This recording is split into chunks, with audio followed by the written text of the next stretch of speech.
오늘은 아침에 일찌감치 애를 데이케어에 보내고 장을 보고 커피를 한잔하러 집 근처에 있는 저희가 좋아하는 카페에 왔습니다. 그동안 대학교 졸업하고 일을 쉬어본 적이 없죠?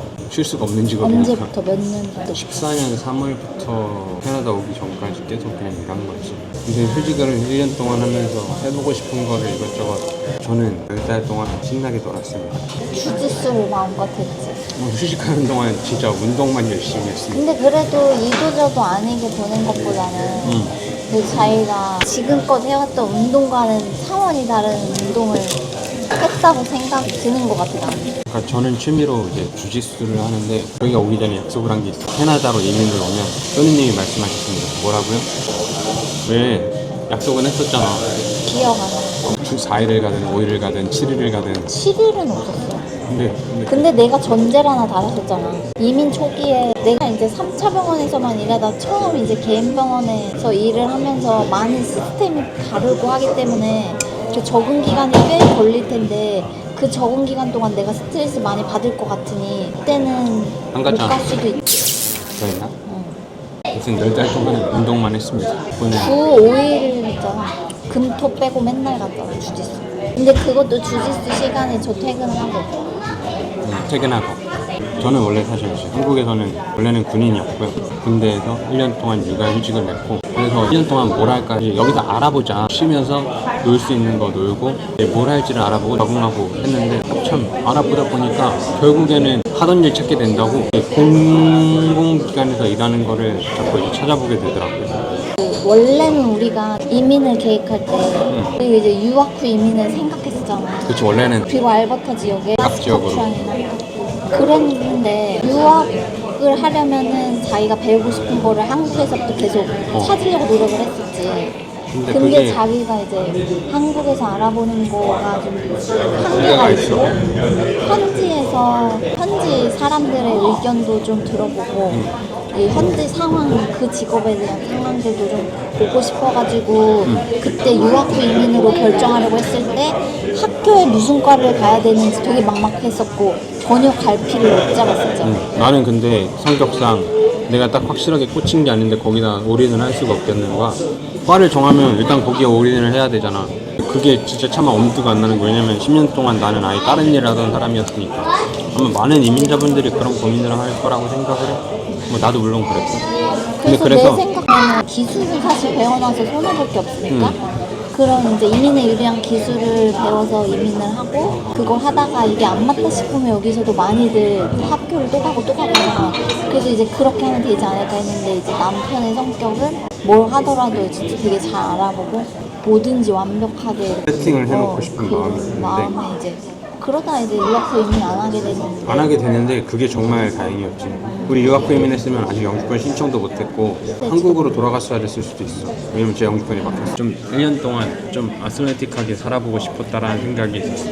주짓수 대회도 나가고 해외 나가가지고 내가 일단 원하던 소기의 성과도 거뒀고 그리고 자기 영어가 되게 많이 늘었어. 원래 뭐 잘하긴 했지만 되게 빨리 적응이 됐다 그래야 되나 영어가? 왜 그러냐면은 솔직히 외국에 와가지고 애 돌보면서 사시는 분들도 느끼겠지만 하루에 말할 할 일이 없어요. 영어 쓸 일, 영어는커녕 한국말도 할 일이 거의 없을걸? 집에 계시는 분 쓸 일이 간혹 있어도 돈 쓰는 그냥 영어. 똑같은 말 그 커피 시킬 때 하는 말, 뭐장 볼 때 그냥 How are you 하면 뭐 Thank you and you 엘리베이터에서 뭐 Hi, how are you? 뭐 이런 거 막 얘기하고 그런 거밖에 없는데 사람을 만나는 운동을 하다 보니까 끝나고 그냥 앉아서 잠깐 얘기만 해도 그냥 현지 분들이랑 같이 얘기도 하고 친분도 쌓이고 그 사이에서 실제로 도움도 받기도 하고 근데 진짜 주짓수만 하고 얘기 안 하고 하는 그런 있어. 아이 같은 사람이 있어. 주짓수 있어. 빨리 친해지고 이제 이민 온 가족들에게 영어를 늘리라는 운동을 추천하세요. 나는 그래서 이민 오신 성인분들 아니면은 중고등학생 자녀가 있으신 분들은 여기 사람들이랑 같이 어울리면서 할 수 있는 운동을 하는 거를 진짜 추천하는데 나 같은 경우 나 아이잖아. MBTI가 아이한테는 좀 힘들지 않을까 그 주짓수가. 이게 사람들이랑 기술 얘기도 하다 보면은 내가 되게 금방 친해진대요, 주짓수 하다 보면. 맨날 몸을 섞으니까. 텃세 이런 거 없어. 텃세? 뭐 이렇게 말 안 걸고 막 새로운 사람들. 아니 근데 텃세를 부리는 사람들이 잘 없고 말 거는 사람들이 한 명씩 있어.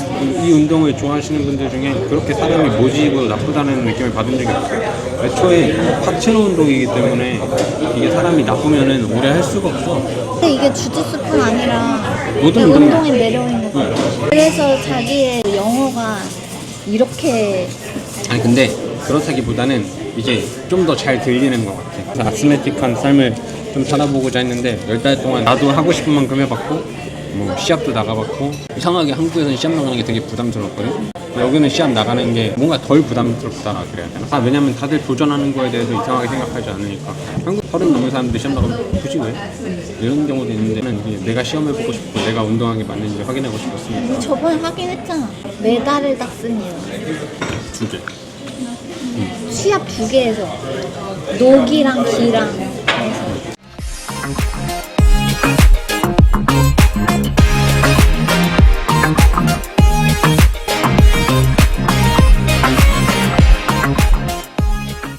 25년이 밝았고 뭘 할까를 몇 개를 봤는데 염두에 놓게 했었지. 심지어 그 직업을 알아보려고 막 이것저것 체험도 많이 해봤죠. 근데 되게 신기한 게 내가 하나 기술 그거에 대해서 일하는 사람과 밀접하게 접촉할 기회가 생겨서 그거에 대한 조언도 되게 많이 조언도 잘 많이 듣고 경험도 해보고 이 직업이 어떤 건가 그런 기회도 있어서 되게 운이 좋았던 것 같아요. 그리고 또 하나 그거는 이제 루카 아빠가 지원을 했었다 그래서 또 조언을 많이 듣고 내가 이런 거에 관심 있다고 얘기를 해주니까 주변에서 이런 걸 다 알려주더라고. 그래서 뭐 내가 원하는 꿈이 있으면은 주변에 많이 알려라. 그래서 또 관심 있는 게 여러 가지가 있으니까 그렇게 경찰에 관심 좀 알아보고 하려고 했는데 경찰은 백그라운드 체크가 그 내 지인애 같은 경우는 14달이 걸렸대. 원래 그런 거 아니면 요새 프로세스 케이스 바이 케이스인데 백그라운드 체크가 원래 어디 오래 나라 사람인데? 사람 여기 사람이야. 근데 경찰 같은 경우는 뭐 체력도 있고 무슨 인적성 시험도 있고 결국은 최종 인터뷰도 있는데 경찰이 되게 페이가 센 만큼 백그라운드 체크가 철저하고 뭔가 높은 도덕성을 요구하긴 하더라고. 영어를 많이 늘었다고는 하지만 어쨌든 간에 경찰이란 거는 법을 집행하는 사람이잖아. 영어를 훨씬 더 잘해야 된다고 나는 개인적으로 생각을 하거든. 근데 영주권자도 경찰이 될 수 있다는 게 좀 매력적인 것 같긴 하고. 두 번째로 관심이 가졌던 거는 제가 얼마 전에 그래서 직접 인터뷰를 보고 왔습니다. 캐네디안 펄스입니다. 캐나다의 모병사무소에 다녀와봤습니다. 군대 10년 넘게 있었으니까 군대에 가는 게 맞을 거라고 생각을 했는데 있으면서 고민이 든 거야. 캐나다 사회에서 구성원으로 인정받고 내가 여기서 일을 잡으려면 이 커뮤니티랑 사회에 봉사할 수 있는 직업도 좋겠다. 근데 그러니까 경찰이 생각난 거고 그 다음으로 또 생각난 거는 또 하던 거니까 군인이고 이 인터뷰를 가서 들었던 얘기랑 제가 질문했던 얘기를 이제 몇 가지를 설명을 드리려고요. 캐나다 모병사무소가 밴쿠버에도 제가 본 것만 3개가 있었습니다. 가가지고 나 좀 궁금한 게 있어가지고 질문하러 왔다면은 와가지고 진짜 친절하게 상담해줘. 가실 때 드라이버스 라이센스 가져가셔야 됩니다. 왜 신원 줘야 돼? 아니 그냥 적어놔. 캐나다 군대는 첫 번째로 영주권을 가지고 있으면 지원을 할 수가 있습니다. 나이 제한 없어. 나이 제한 없습니다.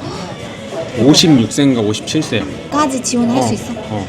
근데 그건 직군에 따라 다르겠지. 정년이 60세. 그리고 기본적으로 3년 컨트랙이잖아. 계약직이야 어떻게 보면. 기본 최저 복무 기간이 3년. 그리고 연금을 받으려면 25년을 근무해야 된다 뭐 이런 얘기까지는 영주권자가 지원은 할 수 있는데 그게 합격해서 군대에 들어갔어.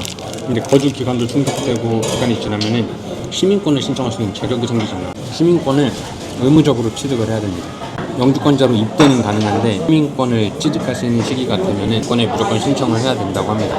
안 그러면은 이제 나중에 계약 끝나고 재계약이 안 된다 아니면은 너 릴리즈 될 수 있다 이러더라고요. 근데 시민권 자격 조건이 이제 시험이랑 뭐 세금 신고, 언어 능력, 그다음 범죄 기록 없어야 되고 거주 요건 이런 거 다 했어. 근데 시민권 시험 통과를 못했어. 그럼 어떻게 돼? 그거까지는 안 물어봤네. 시민권 시험이 그렇게 어려운 게 아니잖아. 맞아. 영주권자를 군대에서 받기 시작한 게 2022년이었습니다. 근데 제가 오기 전에 이거 뉴스 기사를 봤거든. 22년도부터 영주권자를 받기 시작했는데 어떤 뉴스에 보니까 영주권자 신청자 중에 99%가 신청이 이제 나중에 반려됐다라는 거야. 그러니까 합격을 안 했다. 그래서 그거에 대해서 물어봤거든. 그랬더니 이제 그 모집 담당자가 그거 맞다고. 왜냐면은 이제 22년도에 처음에 정치권에서 이거를 도입을 했는데 군대에서는 이 제도에 대한 준비가 안 돼 있었대. 그래서 그 당시에 이 사람들 받았는데 뭐 기준도 없다니까 자기들도 처리를 할 수가 없어서 그렇게 된 경우가 많았대. 네, 그렇게 기간이 벌써 2년이 넘게 지나다 보니까 지금은 안정됐고 요새는 영주권자들 신청한 사람들 꽤 많다고. 그리고 결격 사유 없으면은 들어오는 경우가 많다. 특별한 사유가 없이 떨어지는 사람도 있다. 합격의 뭐 기준이 무슨 뭐 시험이야, 영어 시험이야, 체력 시험이야. 합격이 나는 그래서 무슨 최소한 인적성 검사가 본다고도 난 알고 있었거든. 근데 없어졌대. 근데 대신 인터뷰가 있어. 그러면 서류, 백그라운드 인터뷰. 그래서 내가 물어봤지.